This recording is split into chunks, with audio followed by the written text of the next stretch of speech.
Eu sou Rosemar Lucas Davi, tenho 69 anos, forte, porque já em janeiro faço 70, né? E eu sou mãe de 2 filhos, o Pablo e o Mauro, sou avó de 4 netos, tenho uma neta com 16 anos, a Laura, a Júlia vai fazer 15 anos em dezembro, o Vitor tem 10 anos e a Ive tem 6 anos e meio, mas que é a que comanda a turma. Ela é uma fera, um amor, todos eles, e que são a alegria, né, da gente. Um neto revigora uma família. Nós que tivemos uma família sempre muito unida. O Davi foi o meu primeiro e único namorado. Então, eu tinha 61 anos quando ele faleceu e eu vivi 3/4 da minha vida, eu vivi junto com ele. E assim eu passei a viver com o Davi desde que eu me reconheci como adulta, com 15 anos. Então, antes, eu sempre fui muito criança, eu brincava, adorava, era muito moleca de subir em árvore, jogos, jogar bolita, jogar futebol com os meninos. Então, quando eu me reconheci como adulta, eu conheci o Davi. E eu perdi a minha mãe com 14 anos. Nós morávamos no Rio Grande do Sul e o meu pai era agrimensor da Secretaria do Oeste. E ele veio trabalhar em Chapecó e era para nós termos vindo antes. Mas a minha mãe teve câncer e naquela época o câncer era uma sentença de morte. Até porque quando ela soube que tinha câncer, ela soube que estava grávida. Então ela teve que escolher entre seguir a gravidez ou tratar o câncer. E ela preferiu ter o filho para depois tratar o câncer. Mas naquela época era muito primitivo o tratamento do câncer. E foi em 69, 1969, né? Aí nós viemos embora para Chapecó, que o meu pai já estava trabalhando aqui. Quando chegamos aqui, com um irmão com 1 aninho e pouco, eu sou a terceira, os 2 irmãos mais velhos trabalhavam e depois de mim tinha 5. E eu com 15 anos, o meu pai viajava, ficava 15 dias, 30 dias fora. É claro que os irmãos mais velhos davam todo o suporte, mas eles trabalhavam. A minha irmã era professora, tinha os afazeres de professora extra classe, né? Então, eu amadureci muito rapidamente, sabe? Foi numa situação de obrigação. Tive que amadurecer na marra. E nós tínhamos, lá onde nós morávamos, nós sempre tivemos empregadas de longa data. Quando a minha mãe faleceu, nós tínhamos uma empregada que era já mais coroa, daquela que fazia tudo. Só não fazia pão, bolacha, porque a minha mãe tinha padaria. Mas ela matava galinha, cuidava da horta, costurava, fazia tudo dentro de casa. E quando minha mãe faleceu, ela disse: eu não vou ficar trabalhando na casa de um viúvo, o que vão falar de mim? E nos deixou. Então, além de perdermos a mãe, a gente perdeu a empregada de muito tempo, que fazia tudo. E logo nós viemos morar em Chapecó. A gente praticamente não sabia nada fazer dentro de casa. Mas nós tínhamos uma tia que, quando nós viemos morar em Chapecó, ela vinha todo final de semana. E na época, ela vinha uma vez de ônibus, que era uma viagem longa, é 150 quilômetros de distância, mas para vir de ônibus era muito demorado. Então ela vinha um final de semana de ônibus, um final de semana com a família, que ela também tinha 2 filhos pequenos, e ela vinha e nos orientava. Ela chegava aqui e perguntava: como é que está o tema? Como é que vocês estão fazendo? Quero ver os cadernos de todos. Como é que está o guarda-roupa de vocês? A casa está limpa? Porque chegamos aqui, a gente não conseguia empregada. Como é que vocês estão colocando a comida na mesa? A gente, para facilitar, colocava a panela na mesa. E ela dizia: não, vocês têm que pôr nos pratos, a panela é no fogão. E ia nos orientando, sabe? Então nós fomos aprendendo. Aí depois ela passou a vir a cada 15 dias, a cada mês, até que a gente conseguisse andar com as próprias pernas. E o meu pai morava em um lugar no bairro Itália, no lugar mais alto do bairro Itália. E faltava muita água. Imagina, com 8 em casa, eu com 15 anos, 5 menores que eu, imagina a quantidade de roupa que tinha para lavar. Não tinha água, nós tínhamos que dar um jeito. Onde hoje é a Justiça Federal, logo depois, lá atrás, tem um riacho, onde tem uma laje, e nós íamos lá lavar roupa. Então, para ir, era só festa. A roupa seca, levava nas trouxas, a roupa estava seca, tranquilo, levava o lanche para a criançada, passávamos a tarde, as crianças brincavam no rio, jogavam bola, e na hora de vir embora, era morro acima, com a roupa molhada, as crianças cansadas, com um irmãozinho pequeno, com 2 anos. Então vinha, chorava de cansado, daí um trazia ele no colo, o outro, a gente dividia as roupas para trazer e tal. E eu acredito que isso tenha nos unido muito, sabe? As dificuldades nos fortalecem, né? A gente sabendo tirar essas lições, a dificuldade nos fortalece. Nós hoje somos todos adultos bem-sucedidos, nenhum com problema psicológico, ou que tenha ido para droga, né? Então, nós nos fortalecemos muito e nunca tivemos preguiça, porque a nossa mãe conversava muito conosco, a vida toda. Ela tinha a padaria e entre a nossa casa e a padaria tinha um corredor de uns 5 metros, que era uma calçada que a gente brincava, a criançada brincava ali, e jogava bola, e sapata, e o que fosse. Então a mãe controlava a gente também ali, né? À noite, na hora do jantar, todos tinham que estar na mesa, com seu banho tomado. A gente sentava, jantava e conversava. Como é que foi o dia, o tema já fez, quem é que está com dificuldade para fazer o tema, sabe? Então, ela sempre nos orientou muito. E depois que ela soube que estava doente, então muito mais, né? Ela nos orientou para a vida até onde ela pôde. Então, isso também nos fortaleceu, porque os pequenos não tinham a noção de que a nossa mãe estava se indo. Mas eu, sendo a terceira, apesar de quando ela faleceu eu tinha 14 anos, eu já tinha essa noção, já sabia o que vinha pela frente. E ela nos orientava, não passava pano na cabeça de ninguém, sabe? Era rude, até rude a maneira de educação, de nos indicar o caminho certo, e isso foi bom, sabe?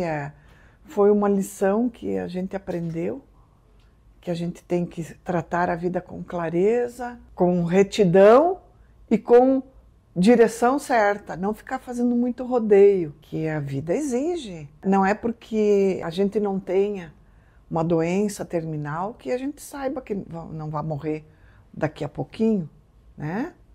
A gente sabe que um acidente acontece justamente, já o nome diz, é acidente, né?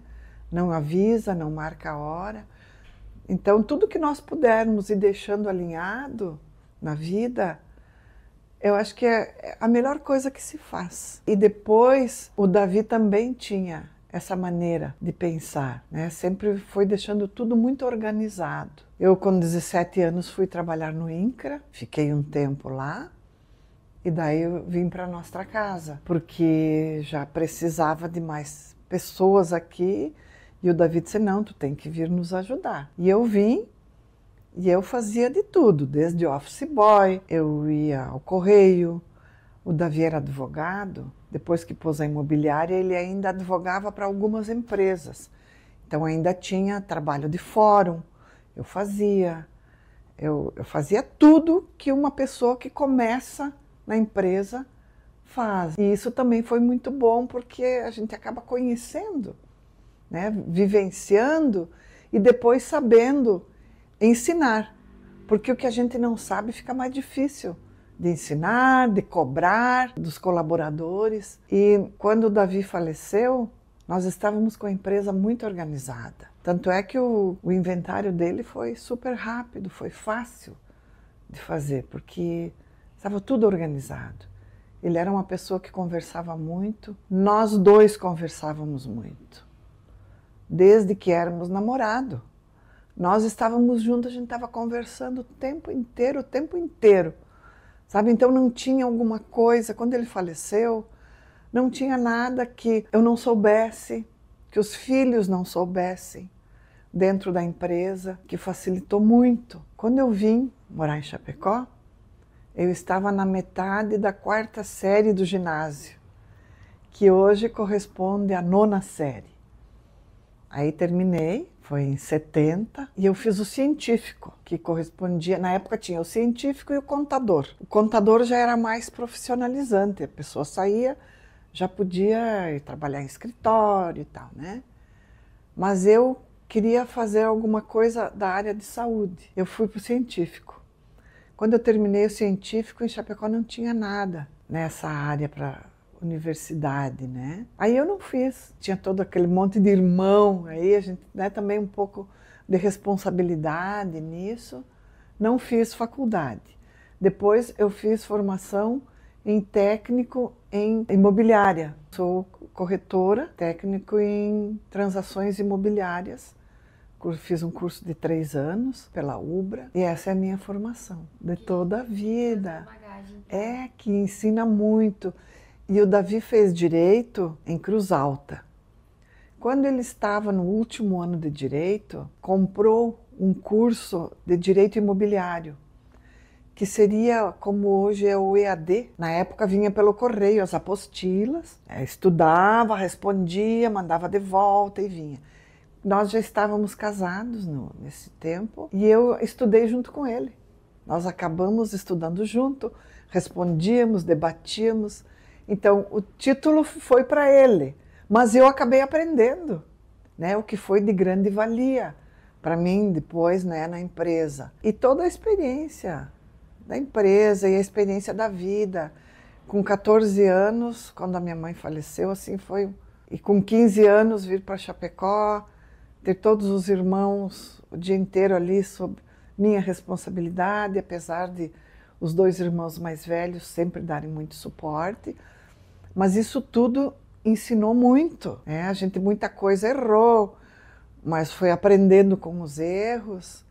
Então, isso aí, eu acho que é válido, não há dúvida de que é válido uma formação universitária, mas a vida é que ensina realmente a gente, que nos forja, às vezes a ferro e fogo, mas vai, né? Eu vendo a minha mãe, já isso, sabe, me brilhava os olhos. E a minha mãe é que tocava a padaria, porque o meu pai sempre trabalhou fora. Então ela que fazia tudo, apesar de ter muitos funcionários, a parte de confeitaria era dela.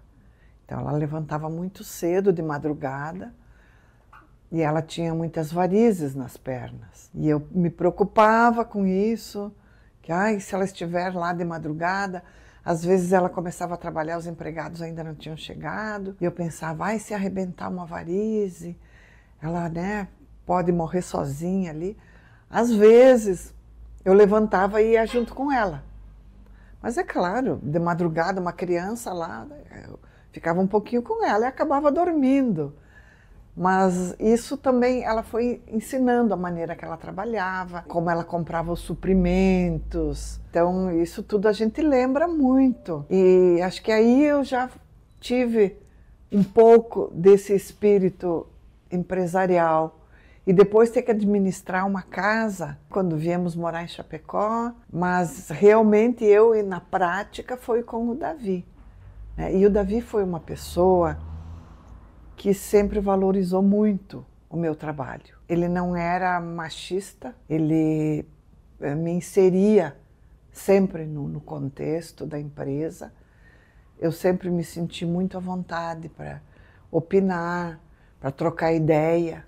Como nós conversávamos muito, eu sempre me senti muito inserida. Então eu tive essa sorte de ter um esposo que valorizou a mulher muito. Mesmo nas edições de Empresário do Ano, ele dizia, não está certo só os homens serem premiados, ter só a dona Sueli Demarco como empresária do ano. Chapecó tem tantas empresárias valorosas, deveria ser uma empresária, né, também eleita. Então agora com essas duas modalidades, tenho certeza que ele estaria muito de acordo com isso. É o primeiro casal, está aí os dois troféus juntos e além de ser a primeira empresária nessa modalidade nova, ser o primeiro casal foi muito importante, foi muito significativo. Eu tenho certeza que o Davi, sei lá de onde estiver, né, que não se tem certeza de nada, mas eu tenho certeza que ele está muito, muito feliz. E eu sinto a presença dele, sabe?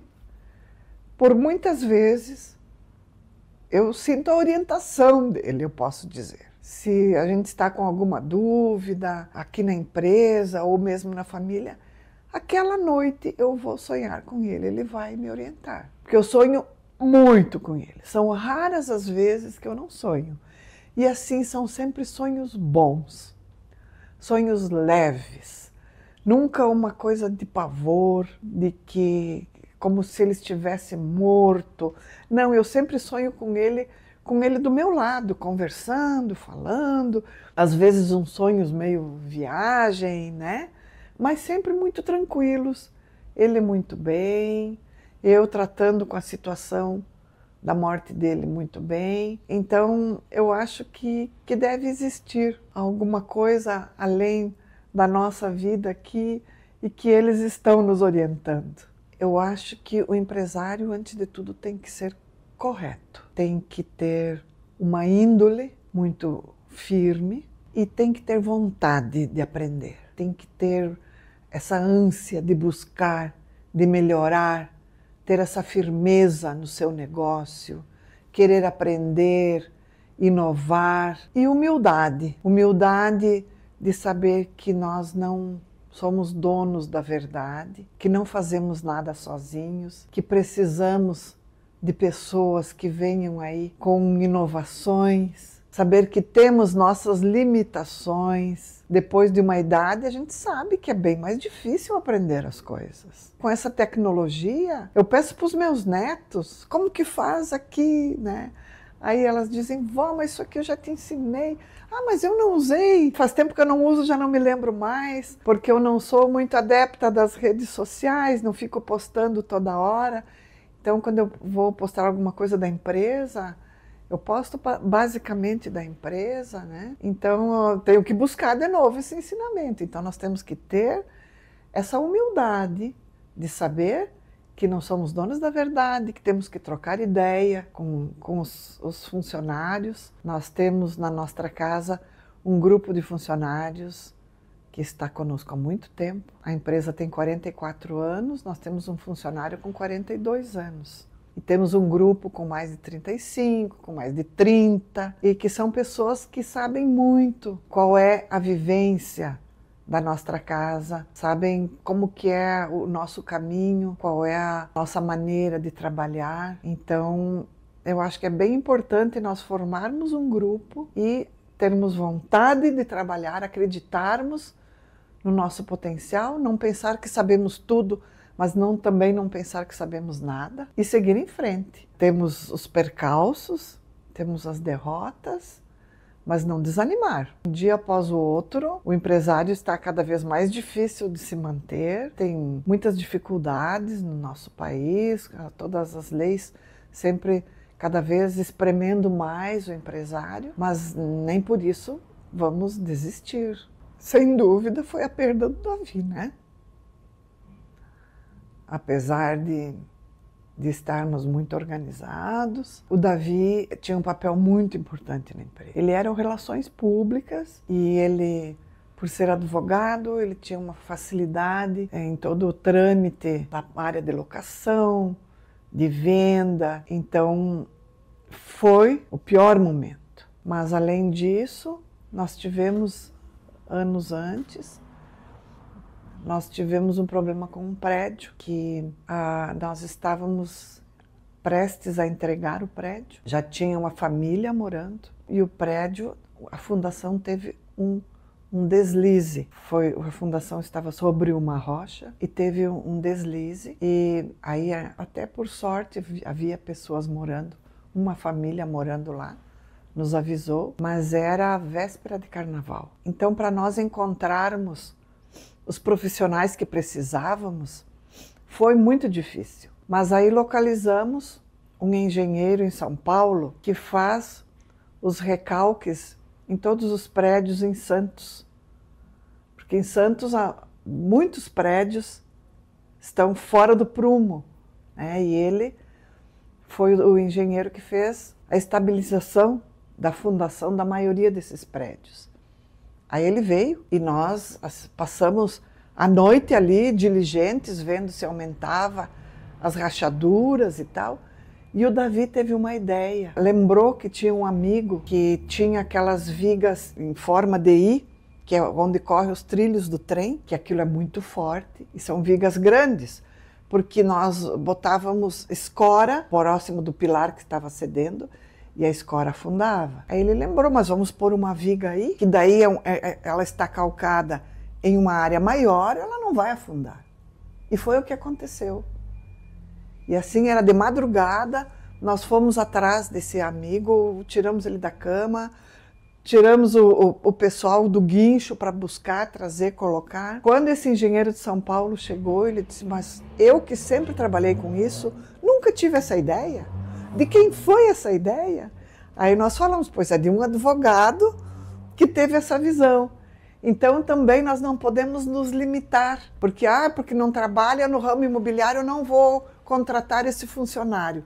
Não, pode ser um funcionário que venha a contribuir muito. São pessoas que podem vir agregar ideias, né?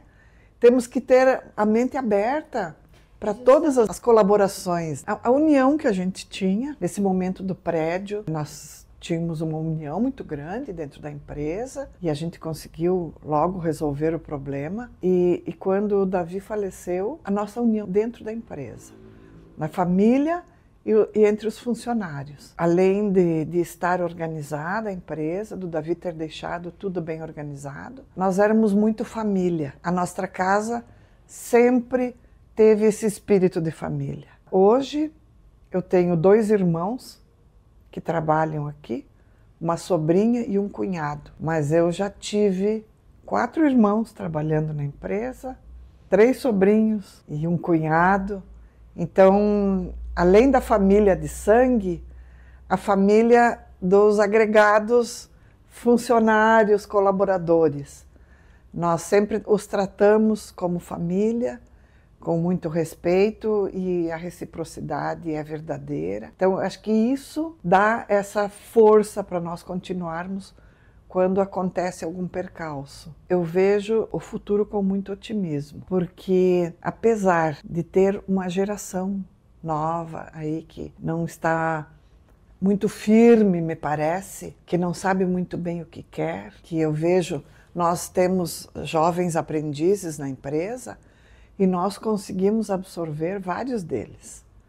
Vários deles a gente admitiu depois do período. Então, tem alguns que não. Só vêm fazer o menor aprendiz porque o pai quer, por pressão que não é a vontade dele. Mas eu acredito que terá um bom futuro, sabe? As tecnologias estão ajudando muito e não tem como. A gente conversa com alguns empresários que estão desesperados. Meu Deus, eu vou fechar a empresa porque não tem mais colaborador e tal. Eu acho que ainda a gente pode, sim, criar um bom time e ter na empresa aqueles que querem ficar. Talvez as pessoas que saem, as pessoas que não dão certo, é porque não é o lugar certo delas aqui. Mesmo dentro da empresa, pode estar fazendo uma função que não seja a função que ela tenha a melhor aptidão. Então, ter esse feeling para sentir os funcionários e colocá-los no lugar certo e ouvi-los. E nós procuramos fazer isso. Desde as férias, nós sempre pedimos já para o ano seguinte, que dias pretendem tirar férias. E dentro do possível, a gente sempre contempla o período que eles pretendem. Então, ter esse respeito com o funcionário, eu acho que também é bem importante. Eu vejo a mulher com um espaço bem maior do que já teve. Nós sabemos que as mulheres sempre tiveram influência. Muitas vezes, nos bastidores, os louros iam para os homens, não necessariamente o marido, mas o chefe, o colega, mas na verdade muitas vezes eram as mulheres que faziam a parte principal, porque eu acho que também nós mulheres temos essa habilidade de dar a ideia, fazendo com que o homem pense que a ideia é dele. Então isso aí nos trouxe, eu acho que trouxe as mulheres até aqui. Mas hoje, as mulheres já estão querendo, não, a ideia é minha, eu quero ser reconhecida. E eu fico muito feliz com isso, porque realmente as mulheres têm essa capacidade. Mas eu acho que as mulheres têm um campo para frente aí muito melhor do que já teve a minha geração. Nós tivemos que andar muito mais no pedregulho do que as mulheres que virão daqui para frente. Eu acho que o jovem hoje está tendo muito mais oportunidade que o jovem da minha época. Na minha época não tinha essa abertura que os jovens têm hoje. Olha quantos programas, teve muitos eventos, a Desbravalley, olha que evento maravilhoso a Desbravalley, que desperta, que enxerga quantos jovens talentos existem aí. Então, eu acredito que os jovens devem se capacitar. Antes de mais nada, se capacitar, começar o quanto antes, né? Porque o mercado, não quero dizer que o mercado seja fácil, mas que tem que se capacitar e acreditar. Porque se não der certo o negócio, enquanto é jovem, tudo bem, volta e vai procurar novamente um outro caminho. Não como já depois de uma certa idade fica mais difícil, né? Então eu digo para os jovens que se capacitem, que acreditem em si mesmos e que vão em frente, que ponham a cara, não tenham medo não. É difícil, sabe? Os meus filhos dizem, tu tem que fazer um exercício físico. Eu sempre fui esportista. Quando eu vim morar em Chapecó, em 1970, foi o primeiro ano que Chapecó participou de Jogos Abertos. E eu sempre fui muito alta, mais alta que os amigos da minha turma. Então eu fui jogar vôlei. E quando eu cheguei em Chapecó, os Jogos Abertos sempre foram em outubro, novembro. E na metade do ano, Chapecó não tinha equipe de nada para ir para Jogos Abertos. Aí eles foram para as escolas, assistir às aulas de educação física, para ver quem sabia um pouquinho de vôlei, de basquete, de futebol de salão, de futebol, né? Para ir para os Jogos Abertos e eu fui convidada. Então, como eu sempre gostei de esporte, foi fácil para mim. E aí eu logo comecei a trabalhar. Participei do primeiro Jogos Abertos, que foi quando eu conheci o Davi, que nós, antes, em setembro, nós fomos à Concórdia para treinar com a equipe de Concórdia, porque a gente não tinha nem com quem treinar aqui. E nessas viagens é que eu conheci o Davi. Aí Jogos Abertos em outubro, a gente ficou uma semana juntos lá, apesar de serem alojamentos distantes, a gente se via, conversava. E em dezembro ele me disse, eu vou terminar o namoro que eu tenho. Ele tinha uma namorada de 4 anos. E eu falei para ele, tudo bem, pode terminar o namoro, eu não vou namorar contigo mesmo. E ele disse que pensou, vai namorar comigo, sim. Aí naquelas férias de verão, eu e os meus irmãos fomos para Seberi, de onde nós viemos, na casa da minha tia, ficamos até fevereiro. Quando eu voltei em fevereiro, ele veio falar comigo e disse, eu terminei o namoro. Eu falei, bom, problema teu. Aí eles, problema meu, não, nós vamos namorar sim, ele falou, né? E assim nós ficamos, mas tu vê como era diferente naquela época, que daí que ele terminou o namoro dele em dezembro e nós voltamos a nos encontrar em fevereiro, em maio ele foi pegar na minha mão pela primeira vez. Eu estudava à noite e ele ia me buscar no final da aula, a gente dava carona para um monte de gente. Nós treinávamos o vôlei depois das 10h30 da noite, quando terminava a aula. Eu estudava no Colégio Bom Pastor e quando o Davi não ia me buscar, a gente ia a pé até o Ivo Silveira, às 10h30 da noite, treinávamos até mais de meia-noite. Aí vinha para casa, eu morava no alto do Jardim Itália, tomava banho, comia, fazia o tema, porque no outro dia trabalhava, e assim ia, né? Então, aí foi indo. Quando o Davi dava carona para as meninas do vôlei, ele dava um jeito de entregar todo mundo e eu ser a última, né? Daí sempre dava uma conversadinha e tal, mas só em maio é que ele foi pegar na minha mão pela primeira vez. Para beijar, então, demorou mais ainda. E eu acho que isso foi muito bom também. Isso fortaleceu o nosso relacionamento, né? Não foi uma coisa assim passageira. Aí em junho, no Dia dos Namorados, ele foi até minha casa com um presentinho muito simples e ele me disse: gostaria que esse presente simbolizasse o Dia dos Namorados. Gostaria que tu namorasse comigo. Porque até então, assim, pegava na mão, aquela coisa, tal, mas não era, né, oficial o pedido de namoro. Então foi ver que é diferente, né? Hoje é tudo mais rápido, tanto para começar quanto para terminar. Mas não quer dizer que seja pior, não quer dizer que seja melhor. São tempos diferentes, são exigências diferentes, né? Aí depois nós jogávamos tênis, o Davi e eu, jogávamos vôlei, tinha uma turma de casal, aí depois tênis com os filhos, e aí fui me envolvendo cada vez mais na empresa. Depois que o Davi faleceu, então mais tempo ainda absorta aqui na empresa, e fui deixando, né? E academia eu nunca gostei muito de fazer, prefiro um esporte que fique ao ar livre. Então agora estou tendo um pouquinho, estou tentando me disciplinar para ter um tempinho para mim, mas eu sempre procuro dar o meu tempo, se os netos precisam de alguma coisa, se os filhos precisam de alguma coisa, então não tenho muito tempo para mim, não.